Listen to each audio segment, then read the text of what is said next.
Hello guys, Russia's 20,000 defense workers missing in action.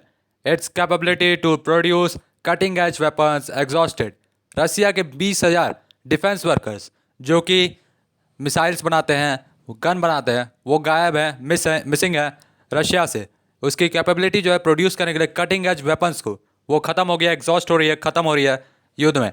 दो the Russia has considerably increased the arms production over the last few months to meet the demands of the ongoing war with the Ukraine, it might not be enough. Russia ने पिछले कुछ महीनों में अपनी क्षमता हथियारों को लेकर, मिसाइल्स को लेकर बढ़ाई है, लेकिन तभी वो एनफ नहीं है यूक्रेन से लड़ने के लिए। ऐसा क्यों है, मैं बताने जा रहा हूँ। After fighting against the Ukraine and the exhausting wide range of weapons in the process, Moscow struggle to sustain the increased production rate for its arms manufacturers will continue, experts believe. Fight करना against Ukraine and the exhausting wide range of weapons, Ukraine के खिलाफ युद्ध और अपने weapons हथियार का खत्म होना, ये दोनों तरफ से रशिया लड़ रहा है। मॉस्को का स्ट्रगल जो है सस्टेन करने के लिए increase production rate for its arms manufacturer will continue, experts believe. Experts ने दावा किया है कि जो रशिया है वो कुछ भी करेगा, चाहे किसी देश से मदद लेगा या अपने लोगों से किसी तरह मेहनत करवा के अपने प्रोडक्शन को, हथियारों को लेकर बढ़वाएगा, ताकि उसकी जो आर्मी यूक्रेन में लड़ रही है उसको हथियार मिल सके। नहीं तो बिना हथियार के आर्मी जो है तुरंत हार जाएगी। However the statics of the current rate of its arm production are something that should cheer Russia for the moment. अभी में जो स्टैटिक्स है, जो डाटा दिखा रहे हैं, अभी जो रेट है रशिया का अपने आर्म प्रोडक्शन को लेकर, यानी जो अभी इस समय रशिया अपने सैनिकों को हथियार दे रहा है यूक्रेन में लड़ने के लिए, वो एनफ है कि वो आराम से यूक्रेन का सामना कर सकते हैं। लेकिन भविष्य में उसको दिक्कत हो सकती है यदि युद्ध और लंबा खींचेगा तो। Compared to the previous year, the manufacturing output index for the sector related to Russian defense industry from January to February 2023 has revealed positive growth, says Dr. Pavel Luzhin, a well-known expert on the Russian armed forces who is presently at the Fletcher School of the Law and Diplomacy, Tufts University, Boston. Compare किया गया पिछले साल से जो manufacturing output index है sector का Russia के related है, Russian defence industry from the January to February 2023, उसमें रिवील किया गया पॉजिटिव ग्रोथ, यानी अच्छा खासा ग्रोथ हुआ है हथियारों को बनाने को लेकर। ऐसा डॉक्टर पेवेल लुजिन, जो कि जाने माने रशियन आर्म्ड फोर्सेस के एक्सपर्ट हैं, जो कि प्रेजेंट करते हैं Fletcher school of the law and diplomacy में, जो कि बॉस्टन में है और ये टुफ्ट्स यूनिवर्सिटी नाम है उसका। Lugin has calculated that this year, manufacturing output index compared to the corresponding period from January to February 2022 was for computer, electronic, and optical devices 112.6%, for other transportation vehicle and the equipment including aircraft and vessel 117.7%, and for chemical production without coal and crude oil refining 94.2%। Luzhin ने calculate किया है कि जो इस साल का manufacturing output index है, जो कि कंपेयर किया गया है पिछले साल के जनवरी के फरवरी 2022 में, जिसमें कंप्यूटर, इलेक्ट्रॉनिक और ऑप्टिकल डिवाइसेस को लेकर 112.6% था। ट्रांसपोर्टेशन व्हीकल्स और इक्विपमेंट को, जिसमें इंक्लूड किया गया था एयरक्राफ्ट और वेसल्स को, 117.7% था। और केमिकल प्रोडक्शन जो था बिना कोल और क्रूड ऑयल रिफाइनिंग के 94.2% था। Of course, the supply indexes during the same period differed somewhat from the manufacturing indexes. For computers, electronics, and optical devices, 126.1%; for other transportation vehicles and equipment, including aircraft and vessels, 140.7%; for chemical production without coal and crude oil refining, 74%। जो supply indexes है same period में differ किया है कुछ, जिसमें manufacturing indexes जो हैं computer के लिए, इलेक्ट्रॉनिक के लिए और ऑप्टिकल डिवाइसेस के लिए 126.1% है, और ट्रांसपोर्टेशन के लिए 140.7 है। साथ में केमिकल प्रोडक्शन जो है बिना कोल और क्रूड ऑयल के रिफाइनिंग के 74% है। But Luzhin explains that this difference between the two indexes may be because Russian companies recently supplied arms that were manufactured in the late 2022, considering the known delays in the delivery of the ordered arms and the other system। Luzhin ने दावा किया है, explain किया है कि जो difference है दोनों इंडेक्सेस के बीच में, ये भी क्योंकि ये क्यों है, क्योंकि रशियन कंपनीज जो है उन्होंने रिसेंटली सप्लाई किया है आर्म्स, हथियार, जो कि मैन्युफैक्चर किया गया था 2022 के लास्ट में। कंसाइडर किया गया है, डिले हुई है जब से युद्ध शुरू हुआ है, डिलीवरी लेकर ऑर्डर्ड आर्म्स का और अदर सिस्टम का। It may be noted that here that the Russian President Vladimir Putin and his senior ministerial colleagues have been touring the leading military industrial complexes in the country over the last 6 months to emphasize the need to boost arms production. ऐसा note किया गया कि Russia के president Vladimir Putin और उनके senior ministerial colleagues यानी उनके साथ जो काम करते हैं वो टूर किए हैं पूरी रशिया का, जहाँ पे लीडिंग मिलिट्री इंडस्ट्रियल कम्प्लेक्सेस हैं, मतलब ऐसी इंडस्ट्री है जो कि हथियार बनाती है। वहाँ पे टूर किया गया, वहाँ पे देखा गया किस चीज़ की कमी हो रही है, क्या चीज़ चाहिए जिससे हथियार की मात्रा जो है तेज़ी से बनाया जा सके in the country over the last 6 months, पिछले 6 महीनों से, जो कि आर्मी की प्रोडक्शन नीड को पूरा कर सके। द मोस्ट इंपॉर्टेंट की task of our military industrial complex is to provide our units and frontline forces with everything they need: weapon, equipment, ammunition, and the gear in the necessary quantities and of the right quality in the shortest possible time frame. It is also important to perfect and significantly improve the technical characteristic of the weapons and the equipment for our fighters based on the combat experience we have gained. Putin said the other day at the Tula, a major center for the arms manufacturing. Putin ने कहा है सबसे important चीज़ जो है हमारे task के लिए, मतलब हमको जो यूक्रेन पर कब्जा करना है, हमारे मिलिट्री को अच्छा हथियार देना होगा, अपने यूनिट्स को, फ्रंट लाइन फोर्सेस को हथियार अच्छे देने होंगे, जो भी उनको ज़रूरत है, जो भी इक्विपमेंट उनको चाहिए, साथ में जो भी जीआर जो नेसेसरी क्वांटिटीज़ है वो भी देने होंगे, और राइट क्वालिटी देनी होगी शॉर्टेस्ट पॉसिबल टाइम फ्रेम में, यानी कम समय में अच्छी चीज़ें अपनी सेना को देनी होगी, तभी उन लोग यूक्रेन को पूरी तरह से निस्ते नाबूद कर सकते हैं। और ये इंपॉर्टेंट है परफेक्ट करना, सिग्निफिकेंटली इंप्रूव करना इक्विपमेंट को हमारे फाइटर्स के लिए, जो कि बेस्ड है कॉम्बैक्ट एक्सपीरियंस पे। तो कॉम्बैक्ट वॉर के लिए उनको अच्छा खासा हथियार और चलाने के लिए थोड़ा सा नॉलेज देना होगा, तभी उन लोग यूक्रेन को अच्छा खासा टक्कर दे के हरा सकते हैं। पुतिन ने तुला में कहा है, जो कि सेकेंड मेजर सेंटर है आर्म्स मैन्युफैक्चरिंग का। अकॉर्डिंग टू सर्जाई चार्मोव, who heads the state defence conglomerate Rostec, Russian industries have stepped up ammunition production for the military to use in Ukraine. Sergei चॉर्मोव के हिसाब से, जो कि हेड करते हैं स्टेट डिफेंस कॉन्ग्लोमरेट रॉस्टेक का, उनके हिसाब से जो रशिया है उसने स्टेप अप किया प्रोडक्शन को लेकर फॉर द मिलिट्री, जो कि यूज़ कर रही है, मतलब अपने हथियारों को उसने प्रोडक्शन बढ़ाया है और डबल प्रोडक्शन ऑलमोस्ट दे रहा है अपने सैनिकों को जो कि वहाँ यूक्रेन में लड़ रहे हैं। Our enemies chatter about the Russia allegedly running out of missiles, cells, etc. is nonsense.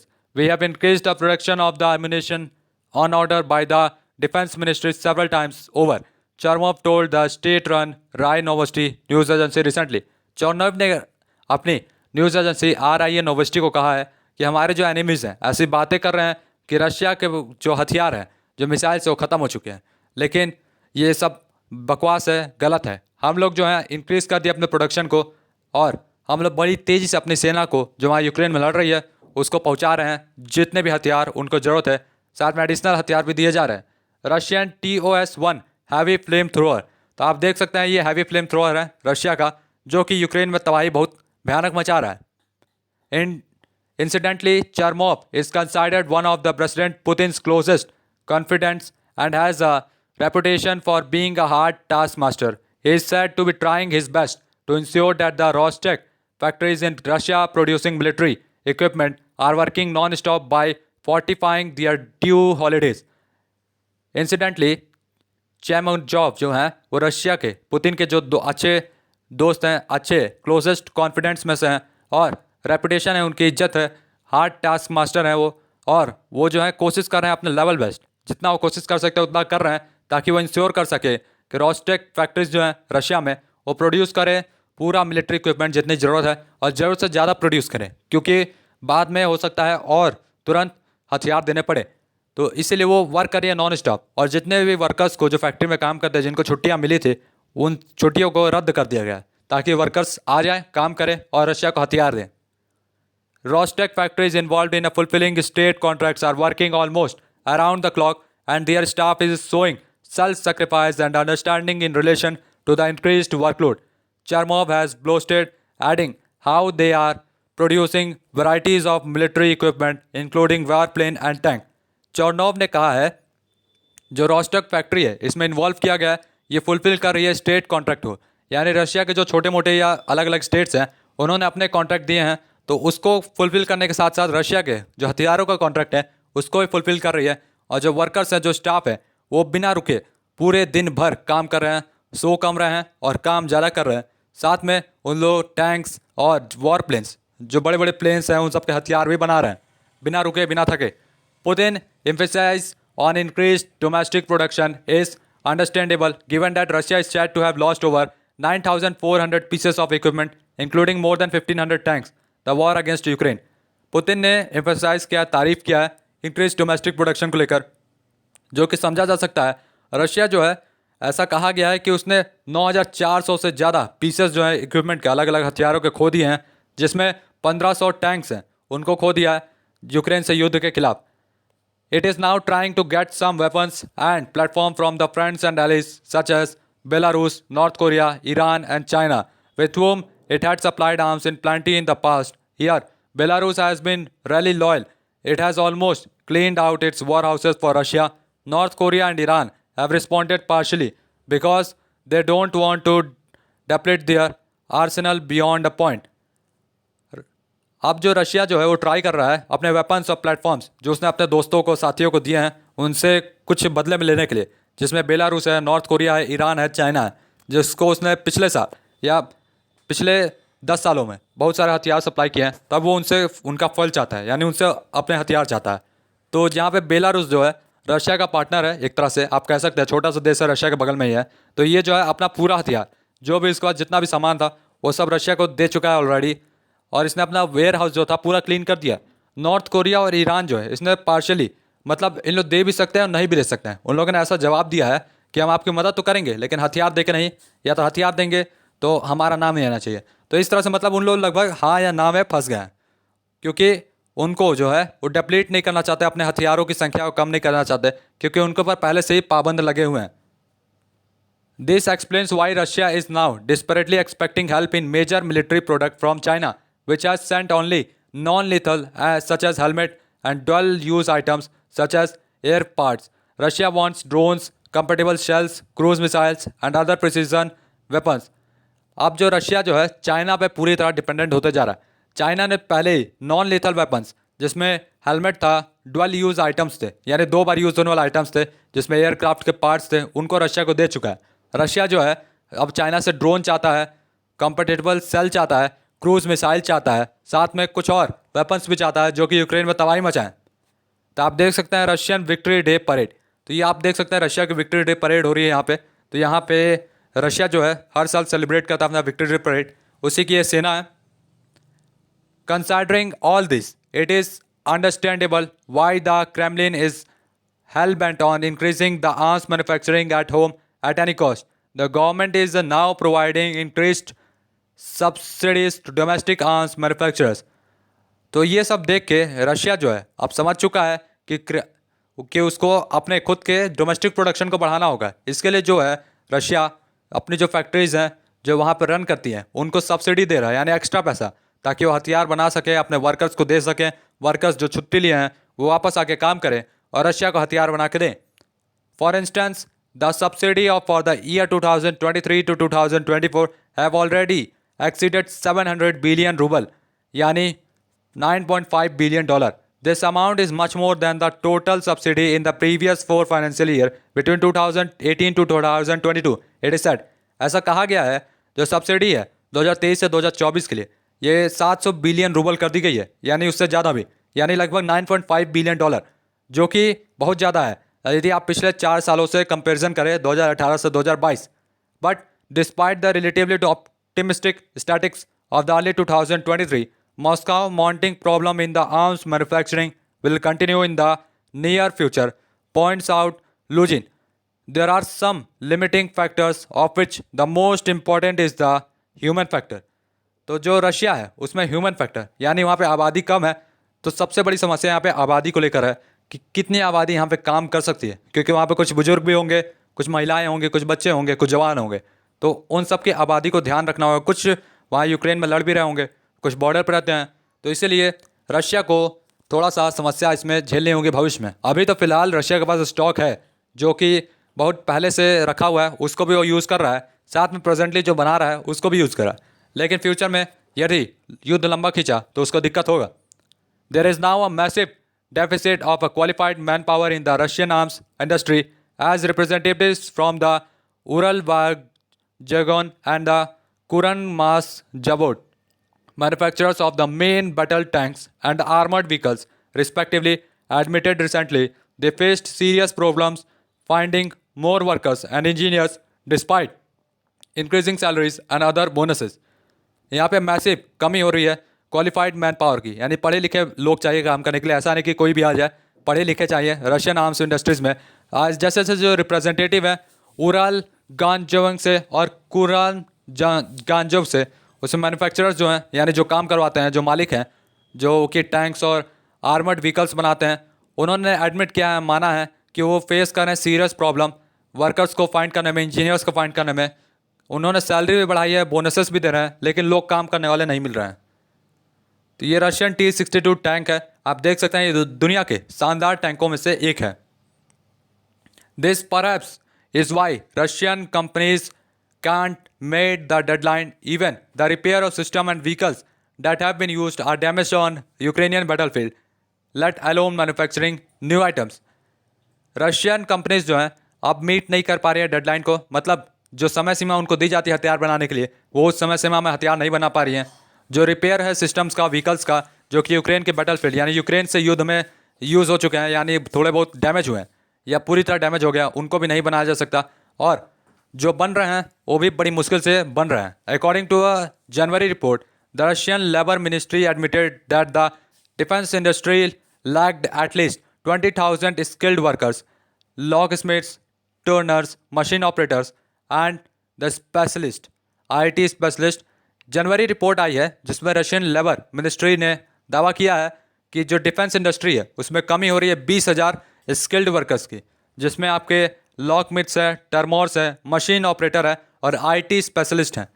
The conscription of hundreds of thousands of the people into the army and the mass exodus abroad, along with the direct victim of the conflict, seems to have further aggravated the manpower resources in the arms industries in the country.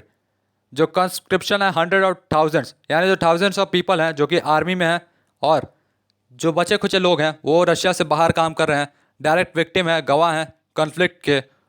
मतलब उन्होंने युद्ध होते हुए अपनी आंखों से देखा है, इसीलिए वो रशिया छोड़ के चले गए, क्योंकि उनको युद्ध का निर्णय पसंद नहीं आया। तो वो जो है वो समस्या, यानी रशिया की जो जनसंख्या है पहले से कम है, और ऊपर से जो लोग बाहर चले गए हैं, जो लोग रशिया छोड़ के जा रहे हैं, तो उससे जो समस्या है वो बढ़ती जा रही है कि कैसे रशिया अपने हथियार की ज़रूरत को पूरा करेगा यूक्रेन में और हमला करने के लिए। Experts want that the shortage of the personal in the rapidly growing military industrial sector in the Russia will only intensify. Experts ने वार्न किया है कि जो शॉर्टेज है पर्सनल का, यानी लोगों की कमी जो होगी वो रैपिडली धीरे धीरे बढ़ेगी मिलिट्री इंडस्ट्रियल सेक्टर में, जो रशिया जो होगा इसमें आने वाले समय में और इंटेंसिफाई हो जाएगा। In 2023 the military industrial complex will lack about 50,000 specialist. First of all we are talking about highly qualified engineers of a very specific profile.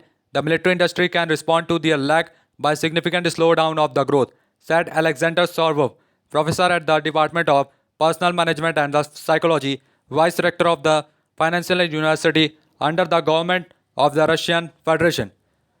तो एक प्रोफेसर ने कहा है कि 2023 में मिलिट्री इंडस्ट्रियल कॉम्प्लेक्स जो होगा इसको 50,000 स्पेशलिस्ट की कमी होगी, जिसमें से हम लोग बात कर रहे हैं हाईली क्वालिफाइड इंजीनियर्स की, बहुत ही स्पेसिफिक प्रोफाइल्स के, मतलब जो कि बहुत पढ़े लिखे होंगे और जिनकी कमी होगी रशिया को आने वाले युद्ध में 2023 में, जिसमें से 50,000 स्पेशलिस्ट होंगे इंजीनियर्स, जिनकी अच्छी खासी कमी होने वाली है रशिया में।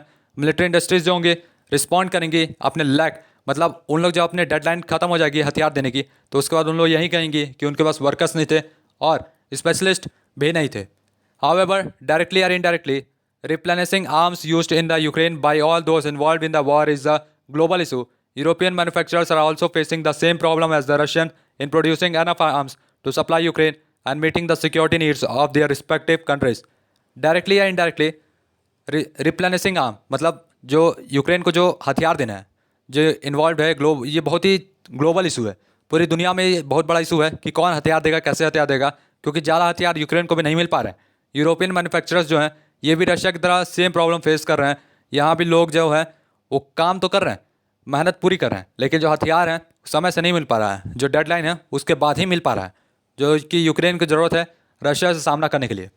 तो एक तरह से दोनों देश रशिया और यूक्रेन हथियारों को लेकर सामना कर रहे हैं। In fact arming Ukraine is stretching the US defence industries too. In that sense what Russia is experiencing may not be executed beyond the point. Ukraine को हथियार देना अमेरिका के डिफेंस इंडस्ट्रीज़ के लिए भी बढ़ते जा रहा है, स्ट्रेच हो रहा है। अमेरिका की डिफेंस इंडस्ट्री को भी प्रॉब्लम हो रहा है। उस सेंस में रशिया जो है उसका जो एक्सपीरियंस है हथियारों को लेकर जो चिंता है वो ज़्यादा चिंता की बात नहीं होगी, क्योंकि अगर अमेरिका को हथियारों की कमी होगी तो यूक्रेन को हथियार देना बंद कर देगा। तो जिससे रशिया के पास तो हथियार कम होंगे, लेकिन इतने भी कम नहीं होंगे कि वो यूक्रेन को पूरी तरह से तबाह ना कर सके। तो इसलिए रशिया के पास अभी भी प्लस पॉइंट रहेगा। But one thing is clear, and that is fact that the Russian defense industry is facing a serious challenge of operational sustainability, contrary to what the official statistics reveal. एक चीज़ तो clear हो गई है कि Russia की जो defence industry है वो सच में फेस कर रही है सीरियस चैलेंज ऑपरेशनल सस्टेनेबिलिटी को लेकर। मतलब उसमें ऑपरेशन करने की क्षमता बहुत नहीं है, बहुत कम है, और हथियारों के जो कॉन्ट्रैक्ट देने की क्षमता है वो भी बहुत कम है। तो गाइस तब तक के लिए goodbye, tata, bye bye.